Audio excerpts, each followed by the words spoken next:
Trump భారతదేశానికి సంబంధించినటువంటి రూట్లో చూస్తే మనకి ఇబ్బంది పెడుతున్నాడు, మనల్ని ఇబ్బంది పెడుతున్నాడు, అది ఖచ్చితంగా మనం తప్పుపడతాం.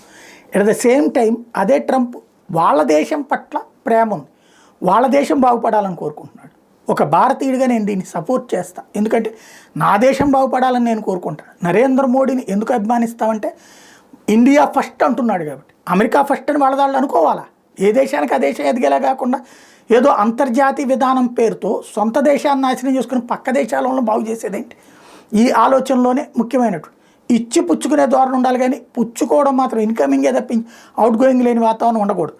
ఇప్పుడు ట్రంప్ ఏమంటాడంటే వాళ్ళ దేశంలో కార్లు తయారు చేసేటటువంటి కంపెనీలు ఏవైతే ఉంటాయో ఆ కార్లను కొనేటటువంటి వాళ్ళు లోన్స్ తీసుకుంటే ఆ లోన్లు తీసుకున్నప్పుడు ఉండే వడ్డీ ఉంటుంది కదా, ఆ వడ్డీ మీద మనకు మామూలుగా లోన్ తీసుకున్నప్పుడు వడ్డీ కట్టేస్తాం, మనం కిస్తీ కడుతుంటాం, అసలు ప్లస్ ఇది, దానికి ట్యాక్స్ ఆటోమేటిక్గా ఉంటుంది.